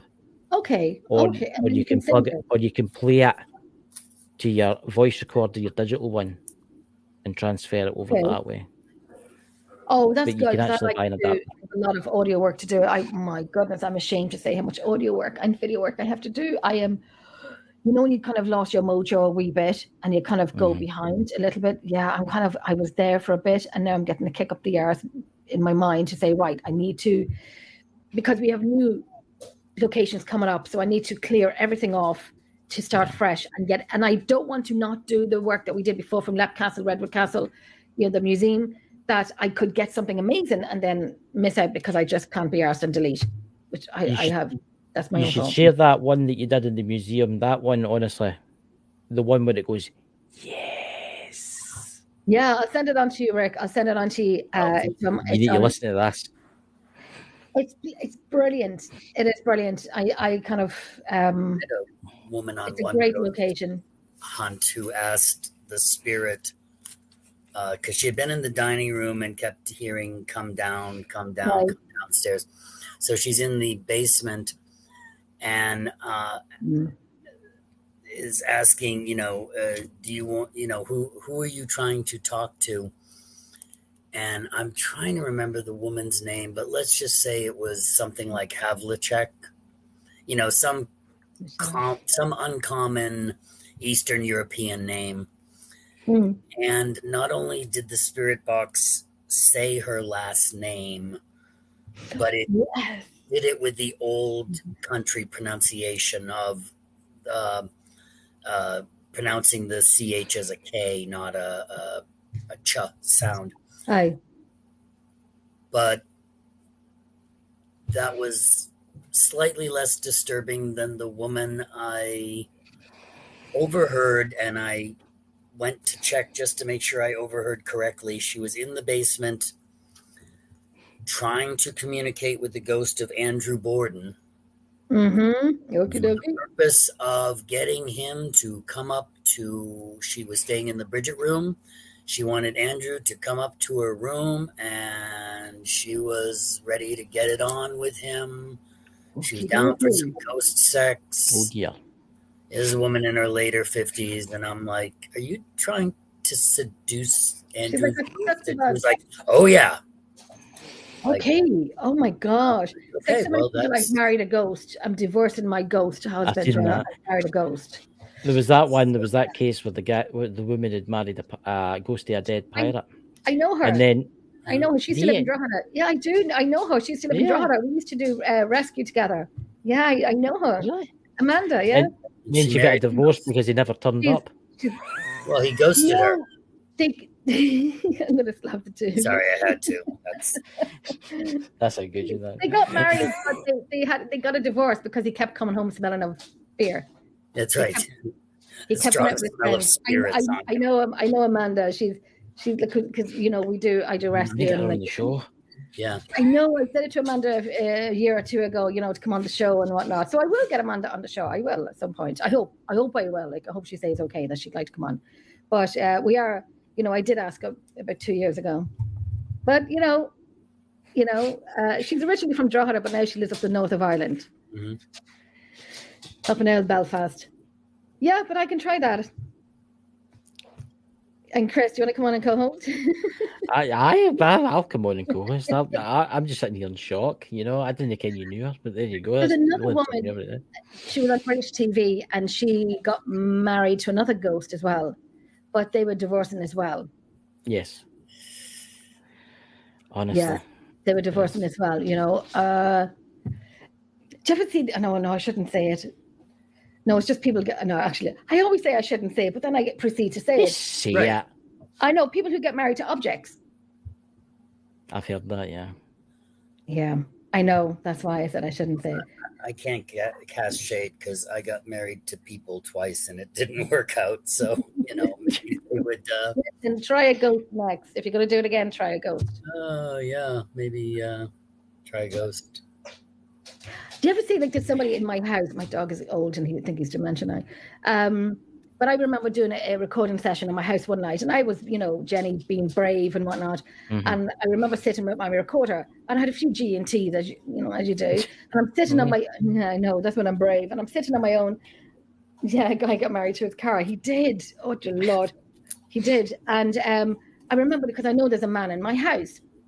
And I'm saying, like, I see you. I know you're here. I've heard you. And so on and so on. And then you get this, Jenny, and then you'll hear on the recorder, and I still have it saved. I have all of my work saved on my I have it saved in files and whatnot, but I still have it. And then you'll hear me saying, did you say something? Did you just try and talk to me? And so you'll hear me stuttering from, like, I was sitting back there, and it was on the left-hand side. I could hear my name being said. And so the thing is, you get it on the recorder, and I have it on DVD. Well, I have DVP, which is disembodied voice phenomenon. So I heard it myself, and then I have it on recorder. So it just proves that I did hear him in my house. Now, I haven't heard him in a long time. And he's maybe crossed now, maybe because you've acknowledged him. Probably. So now he's away. Probably. I think I kind of was said, you know, Jenny, forgive him, and he'll move on. And I didn't for a very long time, just because, I mean, I went to a medium. And I don't go, there was one particular one I went to. I only went to her twice within a space of 8 or 9 years, because she was so good. And I'm very hard to believe. And she said things the first time round that kind of blew me. And I'm very hard to believe anything. Mm-hmm. And there's a fly flying around, and it's not going to live longer. And it's going to be a ghost fly. And so I went back to her again, I'd say about 2 years ago, 3 years ago, maybe a little longer. And she said things to me that I looked at her, and, you know, it takes a lot for me not to talk. A lot. And I said, what did you say? And she goes, there's a man here and there's a man and woman here. And I knew who the man and woman was, and I knew who this man was. And she said, he's earthbound. And I said, what did you say? What did you say? Because I remember when someone was trying to read me, and they said, oh, he's in your house, you know, do you want him to come through? And I said, no, don't come through my house. And I was in the kitchen. She goes, do you want to send a message on to him? And I'm like, yeah, hope you're earthbound forever. This is I know, but don't ask me what a message I want to give, because I'm going to tell you what message I want to give. You asked me. She goes, you can't say that. I'm like, well, you asked me. So she couldn't read me before because I had my walls up. But when I went to this medium, who I swear by, I wouldn't swear on anybody unless I really, you couldn't know this about me. She said names that I have said years ago without telling anyone. And I'm like, how did you know this? I thought I was going to die. And she said, this is a man here and he's earthbound. And I'm like, oh my God, he's sorry. No, sorry, not sorry that I said that. And I'm like, oh shit, this came true, you know? So then I was told to forgive him so he can move on, or do up a board that I want, visualize board, vision board that I want for, you know, that he owed me. And I never did that, but if you're here now, don't be knocking. Aye, chap, 3 knocks tonight at 3 a.m. I've got dogs that sleep in my room. They wouldn't do anything, but they sleep in my room. Go and do it just for a laugh. You can hear this. Huh? No. I'm saying it the spirit. Oh, Was that here in the no. US? I had a man marry a horse. Things that make you go, hum. I like that song too. Kind of horsing about there. Oh, somebody married a bridge. Somebody married a bridge. You know? You do get some strange people. I'm going to admit that, right? You're going to get odd people, and when these odd people die, they're going to come back, and they're going to be odd spirits, right? They're still going to be odd as when they left, but they're going to be probably odd. There was one morning where at the beginning of the day, I go through the house just to make sure things are set up for the tour, and housekeeping, one of the housekeeping women said that they thought that the person who had stayed in the John Morse room, the guest room, must have left in the middle of the night because the bed wasn't slept in. And they had walked from the Borden's bedroom through Lizzie's room and down the front stairs and said, the bed was not slept in. I just got and I went to check, just because I do run through the whole house, and so I went up the front stairs, much in the way that Abby's body was discovered.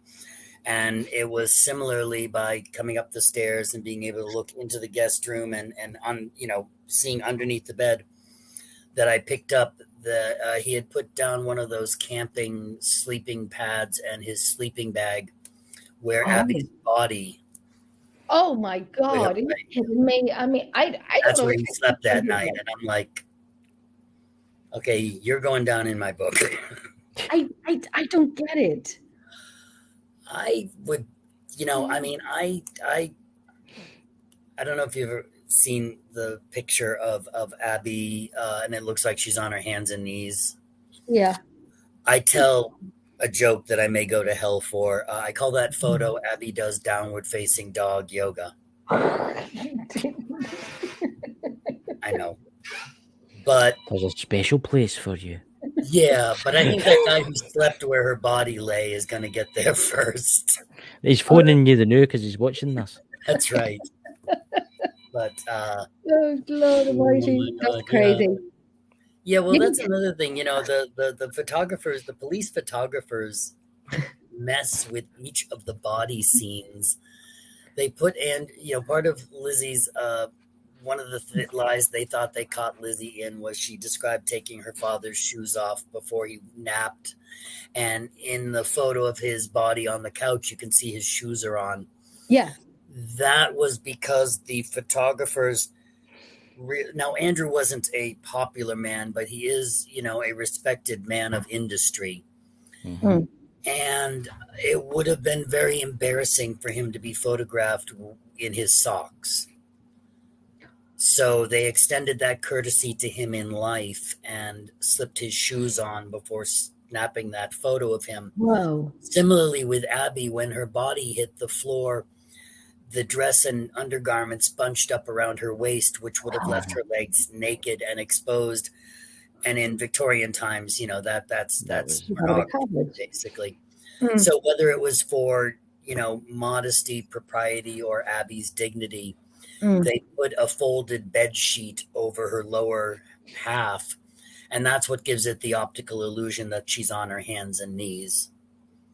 Wow. Another photo that we have that shows Abby was lying flat on the floor. Yeah. But I every time I tell that joke, I also apologize. And actually, just to put in a plug, I tried to be a little sympathetic in my description of Abby because she was a nice woman. Well, whether or not she was a nice woman, she's portrayed in most tellings of the story as kind of a shrew. And almost in a way where people are like, yeah, I can understand why Lizzie would have wanted to kill, all this stuff. Here's a woman that Andrew marries her 2 years after the loss of his beloved Sarah. He doesn't marry Abby because he loves her. he needs a wife. He needs childcare for Lizzie. Yeah. And also there's keeping up of appearances and In the having house enough and to do food. the housework and all Yeah. that. So there's no love in that marriage, although Andrew was known to say that he admired Abby's moral nature and instinctive ability to leave the room when men started talking business. So, there was a little something there in their relationship. Okay. But, over the years, Emma, I don't think ever liked Abby. And by the time Lizzie is an adult, she doesn't care for Abby either. So she's living in a house with a man that doesn't love her and two stepdaughters that actively loathe her. She doesn't have a great Borden life. Yeah. She also got the same allowance Lizzie and Emma got, but was expected to buy household cleaning supplies and other things out of her allowance. So I just try to give Abby a little bit of sympathetic betrayal. Yeah. And acknowledging that I have a job because a terrible double murder went unsolved. I know. Yeah. Who did they that fly? I need my fly sorter. I know I do. The fly is just like a kamikaze fly. He's just begging to be spotted. Those flies. I love winter. I love winter. I do. I do. James Morse, isn't it? John Morse. John Morse. Was he the one who slept in? Was he the one who slept in the bed? We know that he slept in the bed in the guest room the night before the murders. And although this is a contested bit of information, the majority of books that I've read on the subject also place him in that room the night after the murders, which may or may not be true, but is too much of a penny dreadful detail to resist not including it. So I do tell people it's controversial, but I also tell them the majority of books place him in that room, but that they had taken Abby's body out of there. So thank God, otherwise it would be weird, right? Yeah. Oh God, yeah. Getting up to go to the toilet through the night and tripping out with a dead body in the middle of the floor. But the other thing is that it's a way of pointing out that bloodstains might not have bothered Uncle John, because part of his alibi to the police was that he was from Iowa, but he lived locally with former employers, Charles and Isaac Davis, and that he used their house as a base of operations for his business trading livestock. Yeah. What slipped his mind to tell the police, and they find out, is that John Morse used to work for those gentlemen as a butcher, which would have given him a lot of experience with hatchets and axes as they were slaughtering tools, and also, gosh, a lot of upper body strength. Yeah, and ways to basically do it quick. Yeah, I've heard some description that the first blow at the side of Abby's head here on the left side is described as an expertly placed blow if you wanted to not necessarily kill somebody but stun them. Yeah. We know from bruising that Abby just basically falls to her knees and then forward onto her face. And then the killer delivers another 17 or 18 blows to the back of her head, because they wanted to make sure Abby was dead. I mean, Andrew got 10 or 11, Abby almost twice as many. So how many times with Andrew? 10 or 11, it's estimated. They really were blood. They got into a blood fest. Do you think they take turns? Say again? Do you think they took turns? I don't know. I think you have to imagine, like, to what level it was a reaction to untenable circumstances, or was, evil involved. When I bring up the thing of Emma getting Uncle John to do the murders because of incest, could that have been just suggested to him? Could Emma have manipulated Uncle John's care for her and Lizzie into it? And that would make Emma a lot more evil than previously thought. It's a little bit more credible, kind of using Occam's razor, that something was going on. And the reason I pick Uncle John is because otherwise, how do you explain the 60 to 90 minutes between the murders? An interrupted thief wasn't going to hide for over an hour to get interrupted again. If somebody wanted to kill Andrew, the man took the same walk through Fall River every business day. Wasn't he away for the week? Oh, he was away for the weekend. Oh. No, that was Emma, the older sister, who was away for 2 weeks. Sorry, I haven't heard Emma. Yeah. Oh, yeah. So she, Andrew worked and he came home. That's what Andrew did. So at the bottom of it, who done it? Who do you think did it? I think Uncle John did it. Yeah. And that Emma and Lizzie were aware of it. Mm-hmm. I think Bridget is somehow involved. Yeah.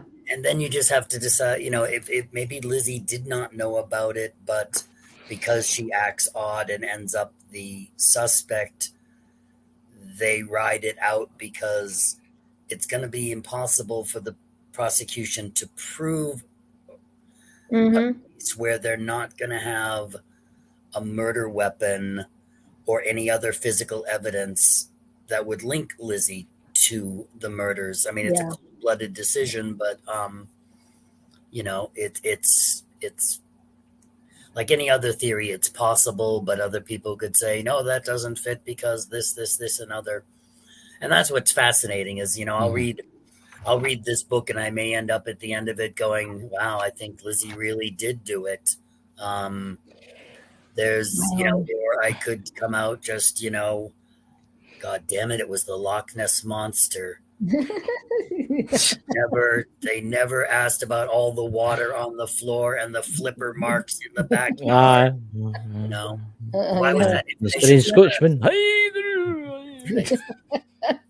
That frickin' Loch Ness Monster. I sometimes tell the joke that if you look at the picture we have of John Morse, it looks very, very similar to the actor Will Ferrell.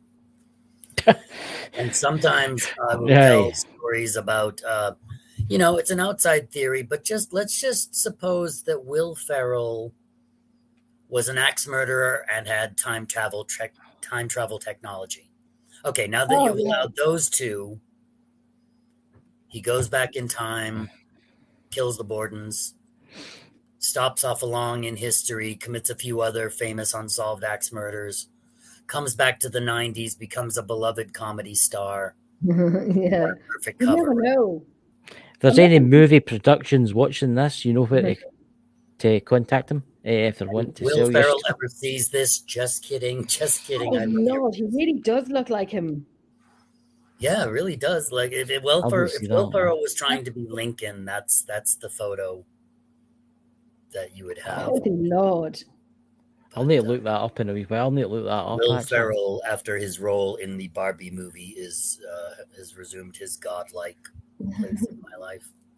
He does. That movie was just so profoundly awesome. Do you ever go to Lizzie Borden's grave? I have. And if you go to Oak Grove Cemetery, there are arrows painted on the road to take you to the Borden Monument, because Borden was a popular last name, and there were, I think, upwards of about 150 families with that last name just at the time of the murders. So there's a lot of Bordens in that graveyard. And if you go there late at night, sometimes you can see their ghosts saying, "It's over there." Really? Now you see, I don't know if you're joking or not. Are you That serious? one was a joke. But really, they would be just so, oh, I'm a ghost. Are you Lizzie's ghost? No, they're over there. But yeah, they've got the That's what Borden happened today. Monument, and then all the headstones.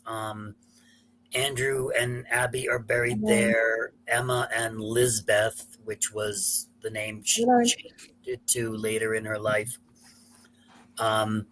Sarah Morse is also buried there, and there's a headstone for an Alice, who was Gordon's middle child, who died before she was 2 years old, and this would have been about 2.5 years before Lizzie was born. Wow. Yeah, Sarah had a lot of miscarriages, and her death is attributed to complications from one and a disease of the spine. So I don't know if she had, catastrophic medical. I mean, considering how often women died in childbirth back then, and the state of medical care, yeah, definitely. Oh my God, because it would be interesting to do an investigation there in that cemetery. Yeah. To see what they say. We're all going to go to a piggy bank and start putting money into it. We can pitch a tent. I started. I think it's closed at night, but that has not stopped a lot of people. I know. Climb the fence. Oh no, you just bring a ladder. What'd you say? Bring a ladder? Yeah. Bring a ladder and shoes. We'll take one of the dome tent. We'll all squeeze into the tent. We'll pitch it on top of their grave. What I'll do is I'll bring a white sheet with holes cut in it, and if the police come, I'll just throw that over, and they'll go, "Oh no, it's a ghost. He's supposed to be there." That's right. Yeah. We'll get Andrina in the chat that they chase you about with one of the full maxis. That's right. I know. Where is she? Oh, here she is. Oh. Calculate that. Yeah, we actually have a hatchet we sell in the gift shop that is an actual hatchet, and has the Gordon House logo on it. And it's weighted for throwing if you're one of those fans of going to those bars now where they have axe throwing in. I want to do that. Yeah. I can't think of two things better together than drunk people and throwing sharp axes. Yeah. I was in Italy one time. I was in Florence, and we were in a bar, and the ladies' bathroom had a dartboard on it. Yeah. And it was a little, it was dimly lit. Yeah. So I'd have to kind of, I'm going to the bathroom. So they'd have to stop throwing the darts. There was a game going on. Yeah. So when I'm leaving the bathroom, I had to open the door but close it, open the door and close it so they could see the light saying, I'm coming out. Right. I'd have a dart in my middle of my forehead. But they had it on the women's toilet doors.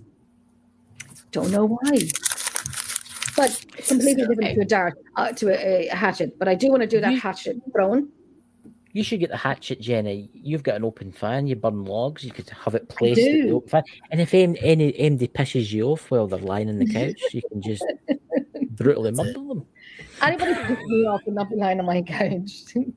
Children, go to bed.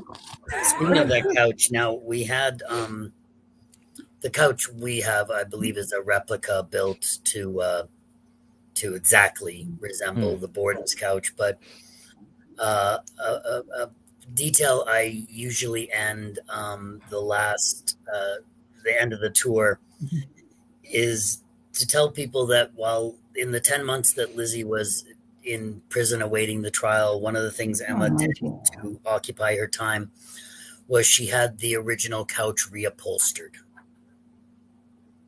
Ooh. Because there was a big stain at one end. Yeah. Next to that fact just tickles me to death. That's not still there, is it? No, the sisters when they move out of the house, they put the furniture into storage. Okay. They never reclaimed it, and it was destroyed over the years by there was a hurricane that hit Fall River, I believe in the early part of the 1900s. And, just storage back then wasn't secure as it is today. So flood and fire and what have you. And damage, yeah. Yeah. I'm looking for somewhere. Sorry, Chris. Go ahead. No, on you go. No, sorry. Oh, I was looking for somewhere that will do that hatchet thrown. I think it would be the best stress reliever. Yeah, that's what I wanted to say. They have them. They have them. As long as it's no called Lizzie's Bar. That's right. My best friend's name is Liz. Lizzie. It is Lizzie. But I want to look somewhere. I don't know where it is. What's this Irish woman arrested at cemetery? I'll just put on a Scottish accent. We just ask people.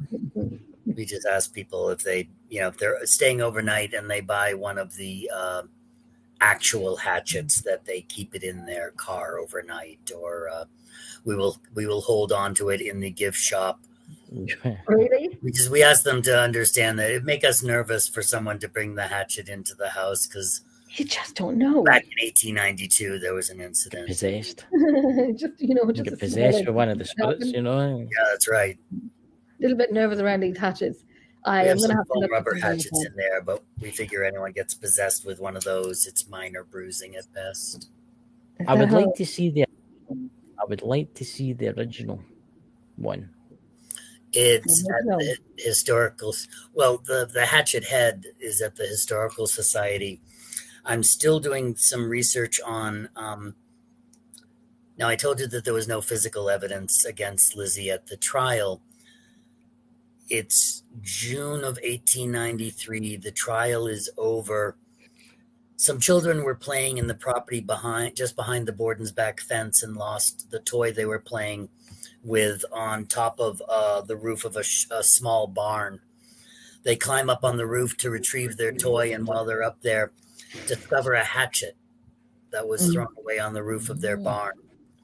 When the police investigate, they describe the damage from the elements as, indicative of it possibly having been thrown up there as long ago as the summer of 1892. Yeah. But there wouldn't have been any way they could have proved it.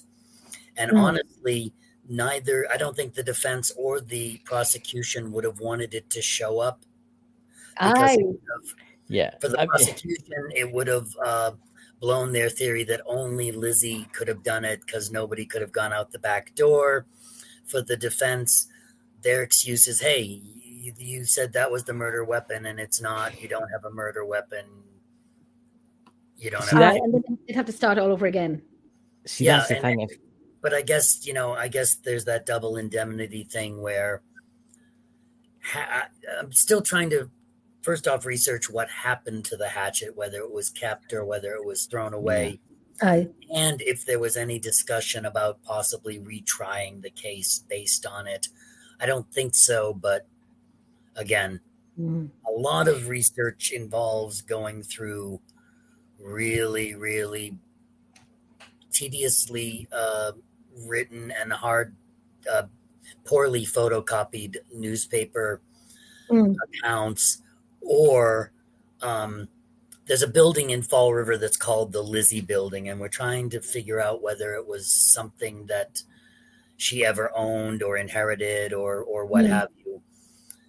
But to do that, we would have to go, I think we'd just have to go through property records, which, back then were written in this looping cursive style that's really hard to read. I know. Even if you were trained to write cursive, which is something that's kind of sad. Kids are not taught to write or read cursive. Yeah, we did. Well, I'm not that old, no, but we did. Yeah, me too. I just thought I did. I'm not that old. We did, yeah. Can you imagine if a case like that to come up nowadays? Can you imagine with all the technology we've got? I mean, house, that to happen nowadays, that house would be sealed off. No one would be allowed in there. The place would be pulled apart. There'd be people in there with white suits on, sliding through the floor, but like tweezers. I mean, we'll check on that. It could very well have been in the basement. Yeah. I just don't know how long they hold on to things, but it might be, it might be held because it, has the historical significance. I'll look that up, Drew. Thank you. That's interesting. That's interesting. And Liz, my darling, good night, my love. Good night, my love. And we're coming up to the 2 hours now. We're coming up to the 2 hours. We are. Where can people find you? Jesus, most of the time at the Borden house. Really important. I've got a writer page on I'll put all Facebook the links on. that I'm terrible about updating. I have made a commitment, though. After I get off tonight, I'm going to be posting at least once a week in my Patreon, which you can join for as little Fantastic. as $1 American. Nice. I'm going to start recording more of the things that I've seen and witnessed at the house, because, like I say, they're getting a little turned up recently. Was it in 8 days? It'll be my 2-year anniversary there. Oh, So, really? Do you have a YouTube channel? I don't. You should. I don't think so. I might. I'm old and I forget things. Listen, pen and paper. I have one in every room, and like mine is just written with everything on it. Like me, write everything. Yes. Write everything down. I literally write everything down. I'm getting fuzzy. Actually, my child found a note that I wrote to myself on a piece of paper. I said, remember to put this in your schedule on your phone. And she's like, Dad, the phone is it's in your phone. Yeah, that's so you don't have to do it on paper. And I'm like, yes, but here's where old school triumphs. The connection between writing something down physically and memory is much stronger than any other way. Listening, typing, what have you. Yeah. I write everything down, but I write a list out what I need to get in town, and then I go into town without my list. Oh yeah. That's I write everything on my phone. I put everything down on my phone. Well, I've just started putting my notes. I put my notes into the front of my phone, so when I open up my phone, I have my notepad. So I write into it what I need, and I wrote into it. Just added a feature where you can send yourself messages. Yes.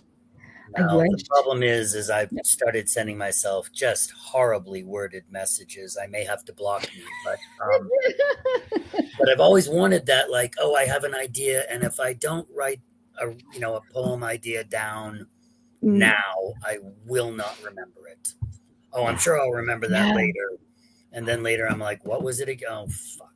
So now I can send myself messages. You can even set alarms on your phone, so the alarm will go off at a certain time, certain day, with a note on it. Yeah, yes. I have to do that too. But I remember I was in a taxi yesterday going into town, and there was a song on the radio, and it was like DMX or DMP or something like that, and I'm like, I don't need to write that down. It was a song from the 90s, I think, and I loved it. It was orchestra or something like that. So I said, right, I'm going to 3 letters. How can you forget that? Yeah, right. Yeah, right. Last night I was on my YouTube on my computer, and I was putting in DMX, and this 1980s Jamaican group came up. It did, but it wasn't that. So I had to keep putting in DMX or DMP or whatever it was, 80s, and Well, it's better than once I did in the early days of the internet. I did a search. I was a fan of the band, the Waterboys. Oh, I love them. Yeah. So I did a search, I guess poorly worded, but what I came up with was a website that featured, and there were little helpful silhouette, animated silhouettes. Yeah. If you didn't understand what, like, I guess I had put in the Waterboys, but water and boys was separated. Okay. And what I got was England's premier website for people who enjoy water sports of a different. Okay. Yeah. I don't need to go any further. That was a horrifying. Oh my God. How, and this is one of those things that, like, when I die, they'll do a web search and say, oh, he went to this website. Why not be like, it's a mistake from the dead. It's all going to come out.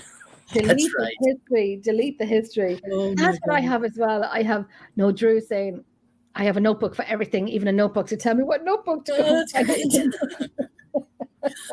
I don't think you're kidding, Drew. I think that was a confessional. It was. I just noted that. It was very funny. It also sounds like a very good idea to me, Drew. I'm considering that. I know. I have different notebooks with names written on it, but I just write everything into any notebook. Oh, then you I have like your I own. like to get the. I use my iPad, my phone, right, and I use Siri quite a lot, right. I shouldn't have said that word because it's come up on my phone, and I use Siri for it, and sometimes it remembers me things, and I'm like, I can't remember those things. Yeah. There's been times it's remembered me stuff, and I'm like, I can't remember writing that. Oh no, really? Aye. There's been it just remembers me things, and I'm like, what? And it'll keep going off until you can delete whatever it is, but you can't remember what it is. You can't delete what it is. Oh, really? I have to Aye, tell it's done that a few Alexa times. to remind me. Occasionally, one of my electronic devices will remind me of something that Yeah. I put in my calendar Alexa. on my phone, and I'm like, "Are you two talking when I'm sleeping? Is that what's going on?"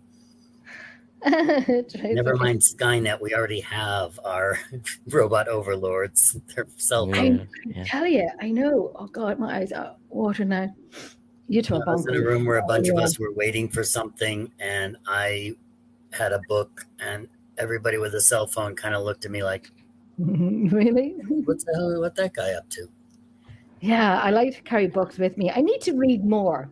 I was only saying the other night, I have fantastic books here to go through, and I want to get the one from Carol Robertson as well. Yeah, like Kara Robertson. Yeah, I'd like to get her too. And what's that? Sorry is trying to help you sort your life out. She knows best. There's also a book. God, I don't know what the shipping costs on this thing would be. There's a 1,000-page hardcover called Parallel Lives. I bet It was produced by the Fall River Historical Society, and it is exhaustingly researched the Borden history, the stories, the aftermath, etc. So, see what I can find from that. That would be good, yeah. Books are usually better. It's like The Lord of the Rings. The book is a billion times better than the movie. Right. The book's a billion times better than the movie. Yeah. It's like Game of Thrones and stuff like that. The book is a better than the movie. Yeah, I mean, but you've got to remember when they're making films and stuff, they've got to shorten things down, compress everything into like something that someone can watch. I remember reading a book, and I forget the author's name, but she's Irish, and I was in work one day, and I was reading the book out, and someone said to me, "You're crying," and I'm like, "No, I'm laughing." It was bloody hilarious. A group of girls in Dublin, and just reading it, you would resonate with it. You know, like I'm about 40 minutes from Dublin, but it was just that time and that era that you can resonate with the book. They thought I was crying. I was laughing so much at it, and I was in work behind the counter, working away. I must admit, I'm looking forward to Neil Story's book, the one that you just got, actually. I have it here. I have it here, yeah. Yeah. I have it here. I want to read that, and then Russell Edwards as well about Jack the Ripper. Oh, yeah. I need to get off my iPad and my phone and read. But then I watch too much crap. I catch up on all my crap. Like, I'm not going to tell you what I watched because it's crap. I'm bad for like UFO books, right? I'm really bad for UFO stuff, and I've got a lot of Zachariah Sitchin books, and those books are like life draining. If you've ever read one, they're life draining, and there's something like 700 pages or something like that, and it's just they're life draining. But it's actually you learn stuff. Yeah, I mean. And it's no all about it's about learning stuff. Take it. I mean, I guess it's a wee bit boring sometimes, but I never read my books during the summertime, only at winter time. Aye, because it's nice. Well, for me, it'd be nice and dark. Yeah. One day they'll find my dead body under the collapsed tower of my to be read pile. Yeah, me too. I've got about 40 behind the computer. Can't you see them? Yep. Hi, I have great books, and I have Parapsychology. I have Edward Russell from Name and Jack the Ripper. I have a new one from Neil Story. I have one about I should read it really. It's about the human mind and the human brain and so on, and physics or something like that. I don't know, something in that line. I'll come up with it. And I've got great books, and I don't read them. You should. don't read People them. should. A lot more people should read it. A lot more books. I know you can listen to the. There's something about reading a book, right? I mean, I've got dyslexia. I can read, but it's my writing is diabolical. But I do find that see reading a book, there's something about reading a book is totally different. See reading it off a computer screen, like the like digital books, they're no good. There's something about the feel of the paper. There's something about the atmosphere. You can smell the paper when you're turning the pages, and that's what we're losing in this day and age. We're losing that slowly. Yes, it's an attention span thing. I find my attention span partially through, the low-level trauma of the pandemic years, but also just, there's so much opportunity for, TikTok or live or Facebook, a little, was it 30-second or 60-second clips? I can get lost in those things because some of them are, interesting trivia or history. And then I did this one thing where, I'm going to quit all of my streaming services and just read for this month. And I'm like, maybe cold turkey approaches aren't, they're kind of performative and they rarely work. Yeah. So I'm just putting aside some part of every day where instead of taking my phone out when I have to wait in line somewhere, I take out a book and, find books that are easy enough to carry around. I can't carry around Parallel Lives. It would break my back. So I think you're muted again, Jen. Oh, you're muted again. I didn't hear. I couldn't see them. I always do that. I always do it. Sadly, folks, she was giving the secret to alchemy there and could only give it once. Can't do it again. I'm sorry. Good night, Irene. Jenny has left the building. Yeah, whenever I'm hosting a Zoom meeting and I realize I've been muted, I come out of mute going, and anyway, that's how cold fusion would work. I hope you wrote that down. Moving on. What was I saying? Oh, yeah. On the train, I'd have books, the real horror of Let Castle. And I've seen a few people say, oh, having a wee look at this. And I have this one here, Name and Jack the Ripper. And people are like, oh, my God. So I make sure I have two of them in my hand. So they're kind of looking at me and they're looking at the books. And it just kind of makes people look at you and say, you're reading about murders and you're reading about paranormal. And I wouldn't have a novel, as in, like the other one here as well from Neil Story, is like the Bram Stoker one, author of Dracula. Yeah. So, and these two are signed. So, so I want to get reading into these. And the other books that I have is Parapsychologist and from Steve Parsons as well. And because he came over to Ireland to do one of the Paracons. And so these are the books I need to be reading. So I need to turn off TikTok for 2 minutes. No, 2 hours later, maybe even 3 hours later. And I'm crying at TikTok and I'm laughing. I'm crying and laughing.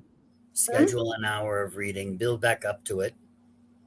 That's what I need to do. And then it gets to the point that I just get so engrossed in the book that I will just sit and read it without kind of giving myself that time. I find that when I'm lying in my bed, I turn off all the lights and I've got one of the wee lights that clip onto the book. Yeah. Clip onto the book. And I thought it's just enough to read the pages. Oh, nice. And there's something about seeing the wintertime and you're lying in your bed. You're just so happy. Yeah. I remember one night. Hi, Iron. I remember one night I was sitting here. My children were not here, and I had the fire lit. I had beautiful music on the TV. I had a bottle of red wine. I'm not going to say a glass because that's going to lie. I had a bottle of red wine there, and I'm not going to lie. And I read a book, and I cried reading it. And the house was so peaceful, and I literally was probably the most relaxed I've ever been in a long time. So I tried to watch a movie 2 or 3 weeks ago. And I had to finish it off a few days ago because my phone kept going. And I'm replying back to people and, something that couldn't wait, but I'm replying and I didn't get to see my movie. I'm still kind of about half an hour, 40 minutes left of it. Still didn't get to watch it. I'll save you the time. Rosebud was the sled. She was. She was. Rosebud was the sled. I've not watched it, but thank you for ruining that for me. What was the movie I was watching? Red Rose. Red Rose movie I was watching from Stephen King. Yeah. And I have to say, a lot of people say it's brilliant. It's brilliant. I'm not getting into it. That's the one I have. That's the one I have left to watch. But I'm not getting. It's okay. The best one for Stephen King that I've watched, but there's the book Tate, and it's The Stand. You know the one I'm talking about. I've never. The book is better than the movie, right? The book is a million times better than the movie. The Stand, it's like a disease that kills everybody on the earth and stuff like that. There's only a certain few left survivors, and they have to fight good and evil and stuff like that. Watch it, guys. Watch the movie first, or I would read the book because the book's better. I liked the movie 1408.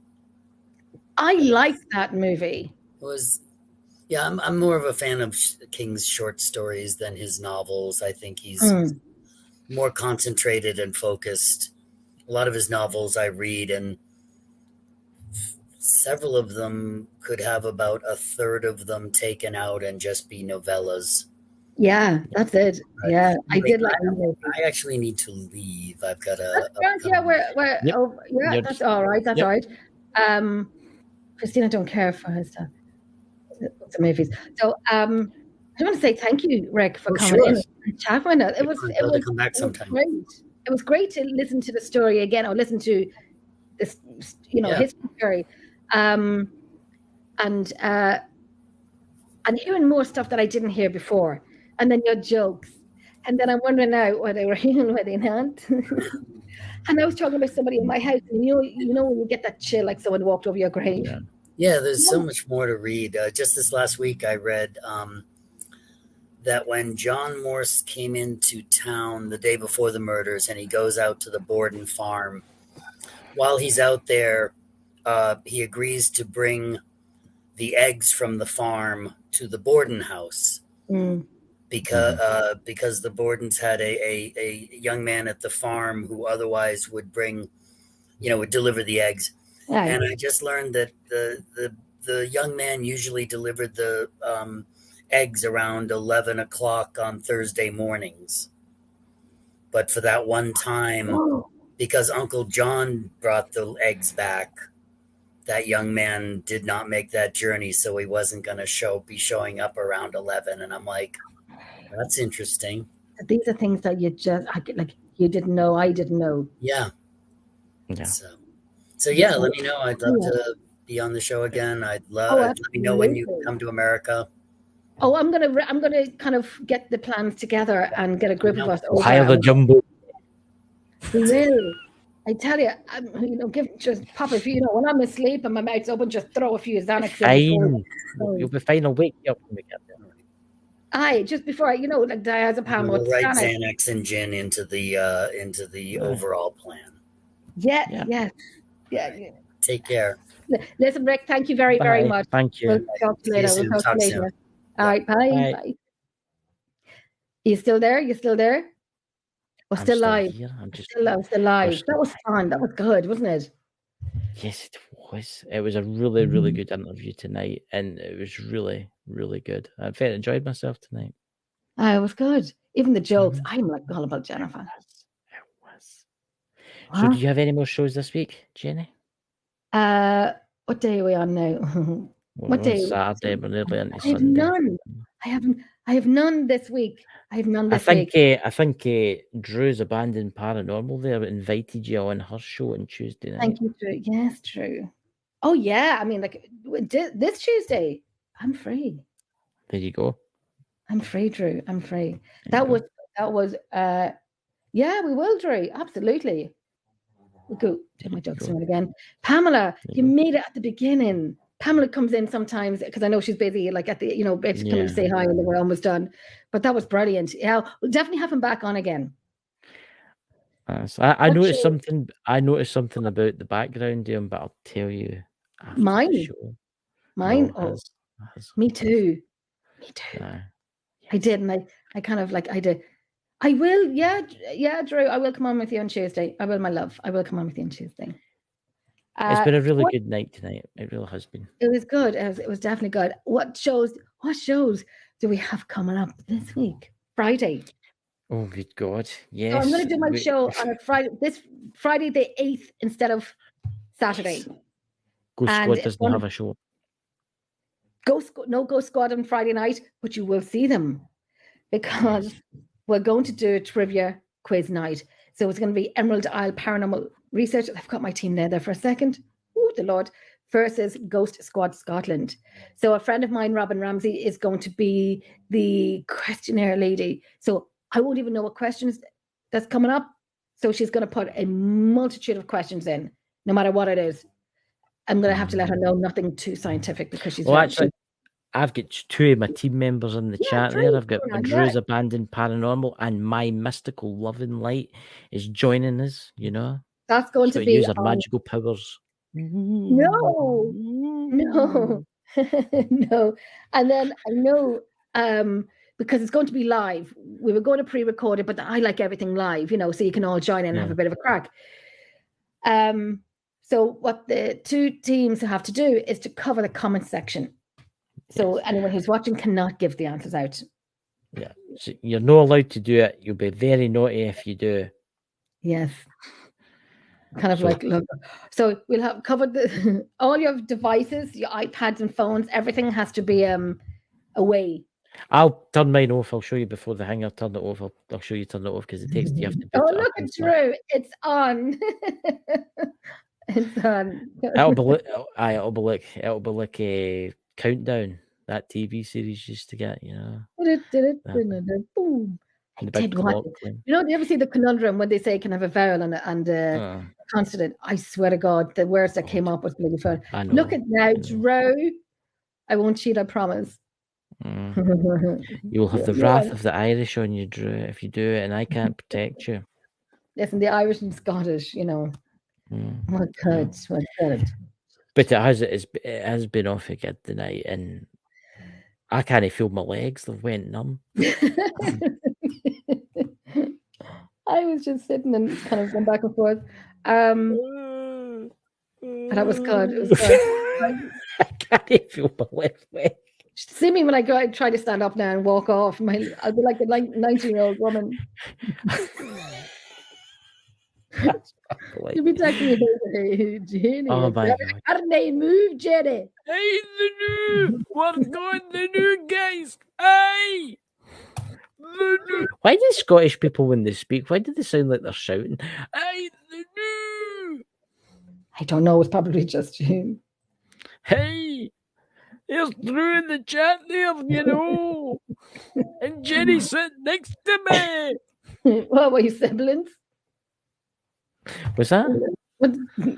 Like Dakota said earlier, like, we look like siblings.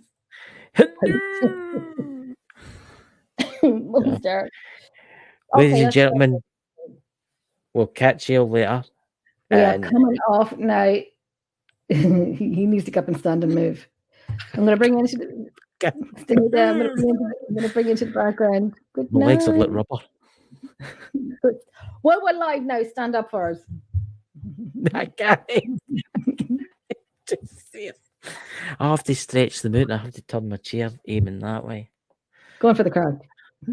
Okay. I can't. It's too sad. Just there. Right, we're going to come off this, guys. We'll talk to you later, and I'll put up the poster for Friday night's show.